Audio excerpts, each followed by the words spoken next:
Hello, magandang hapon po sa inyong lahat. Nandito naman po ang iyong kapatid at kaibigan na si Lolo Ben na nagbibigay sa inyo ng araw-araw na kwento. Ngayong araw na ito ay September 13th, 2024. Ngayon ay Friday the 13th.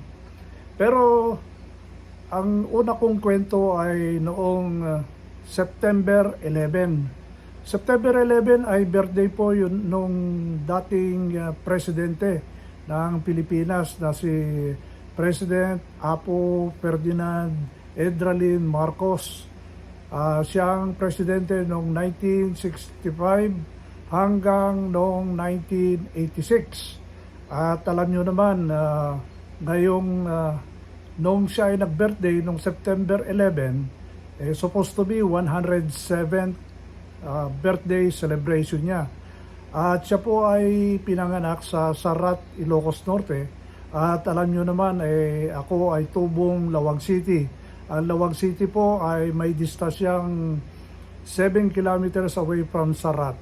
At ako po ay nag-serve din kay Apo Ferdi nung siya ay presidente bilang isang intelligence officer ng Presidential Security Command, and then na-transfer po ako sa National Intelligence and Security Authority hanggang siya ay napaalis noong 1986.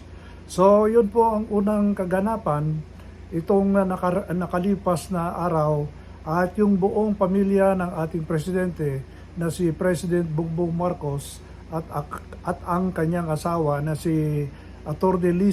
Ma'am Lisa, at saka yung tatlong anak niyang mga lalaki, nagpunta sila lahat sa Ilocos Norte at doon sila na nag-celebrate ng 107th birthday ng former President Ferdinand Marcos. At they spent the whole day doon, at yung celebration naganap sa Batac City or sa Batac, Ilocos Norte, at pumunta rin sila sa Malacanang of the North, sa Poway Lake, sa Barangay Suba, Paway, Ilocos Norte.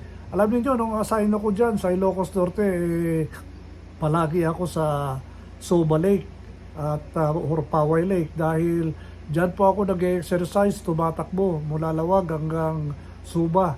Meron siyang distansya na 12 kilometers mula sa bahay ko sa Lawag hanggang sa Paway Lake, doon sa Malacanang of the North, and then balik ako ng Lawag with a total distance of 24 kilometers.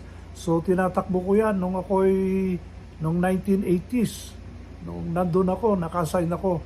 Kaya tuloy nung nandun ako, malakas akong tumatakbo noon ng marathon. So nung September kahapon ba? O no, hindi. September 12 kahapon, wala naman akong ginawa. Meron naman akong post sa inyo na nagkwento ako. At ngayong araw na ito ay Friday the 13th. Ang kaganapan ngayon birthday ng ating presidente na si Ferdinand Bongbong Marcos Jr. At siya na po ay 67 years old. At ito po ang kanyang third year sa kanyang 6-year term as a president. At siya po ay nag-celebrate ng birthday niya sa Malacanang. Yun ang pagkaalam ko. Pero kanina, meron akong appointment sa Office of the Provincial Treasurer ng Bataan. At naki-meeting ako doon dahil lately lang nakareceive ako ng isang sulat na nagpapahiwatig at nagsasabi na itong property ko ay ready to be put on sale ng gobyerno. Kasi, ang nangyari kasi, for so many years, hindi nababayaran ng amilyar.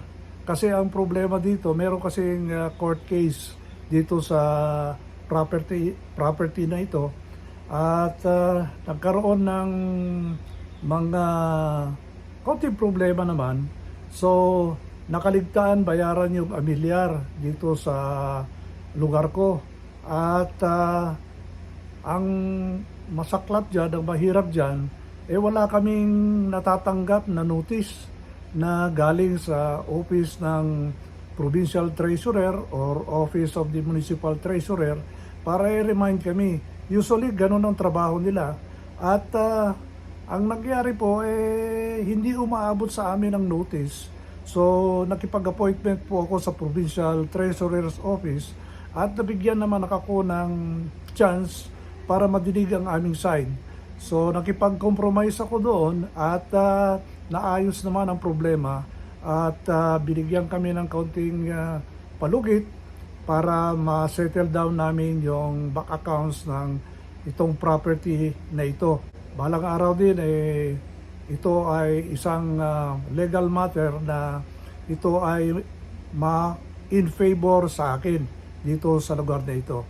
So, kanina nagpunta ako sa Provincial Capitol, mahirap ang parking doon, kaya medyo na-delay ako ng konti. And then, siyempre, September 13, mag-iingat tayo ng travel dahil alam po naman ninyo, meron tayo superstitious belief na pag Friday the 13th ay darating ang malas or isang hindi inaasahang aksidente.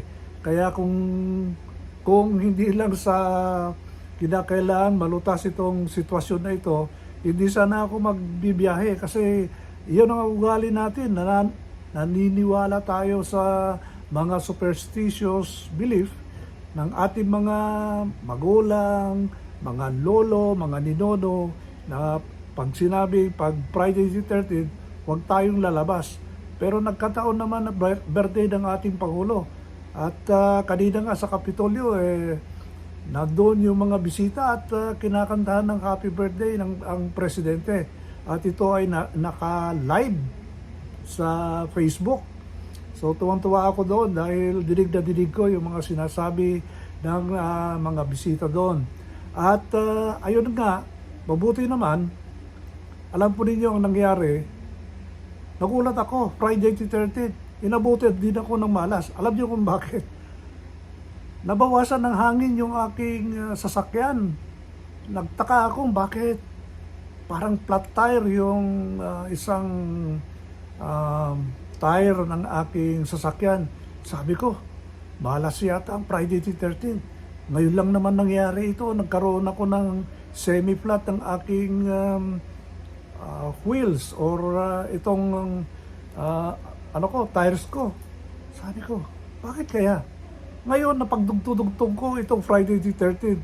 Pero ang ginawa ko, marami naman vulcanizing shop dito sa lugar ko. Yung dati kong vulcanizing shop na doon ay suki ako, wala siyang makina. Pinapunta ako sa isang vulcanizing shop na meron siyang makina para matanggal yung tires. Kasi yung una kong pinuntahan na vulcanizing shop, dinagdagan lang ng hangin. At ako naman sigurista, gusto kong talagang kalasin yung the whole tire kasi tubeless kasi yung tire ng aking sasakyan. At yun nga, sinerte din ako at mabait yung nakita kong may-ari ng vulcanizing shop at talagang kinalas niya yung aking tires. Iisa lang naman ito. At itong tires na ito, palaging siya ang napapako. At kinalas, tinanggal yung tires mula doon sa rim at in-inspection talaga yung nagbo-vulcanize. At sabi niya, sir, marami na palang dito, patches dito. Oo, nagtataka nga ako kung bakit yan, itong tires na ito, sa passenger side, sa likod, ang palaging nabubutas. Paki-inspect na lang, iho, at malalayo ang biyahe ko. Sige po. So, in-inspect niya at may kaunti lang daw sumisigaw na hangin doon sa gilid. So, ang ginawa niya ng properly yung pagkalagay, nilagyan niya ng langis para didikit po yung rubber doon sa rim. At ayun, nagawa ng paraan at ayos naman yung aking tires.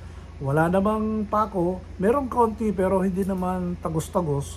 Pero sabi niya, walang epekto doon sir sa ano dahil hindi naman tagos. So yun na nga, inayos niya at nung tinanong ko magkano, sabi niya 100 lang sir. So anong ginawa ko? Binigyan ko siya ng tip na 50 pesos. So 150 pesos yung binigay ko, tuwan-tuwa siya. So sabi ko, kuya, papakilala lang ako sa iyo ha.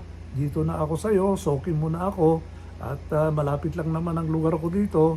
Pag meron akong problema dito sa mga tires ko, ikaw ang puntahan ko. Sabi niya, oo sir, walang problema.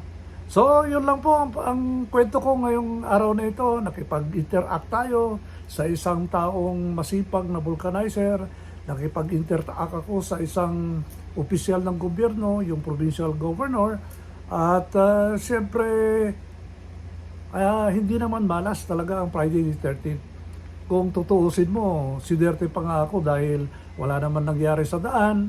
Ayos naman ang kalusugan natin at maayos naman ang ating disposisyon ngayon. So, huwag tayong maniwala sa mga superstitious belief. Kung minsan, nagkakaroon ng pagkakataon talaga na nangyayari yung aksidente o hindi magandang pangyayari. So, kinakailangan mag-ingat tayo araw-araw. So, yun lang po ang aking kwento ngayong araw na ito. Salamat po at magandang hapon sa lahat. Bye!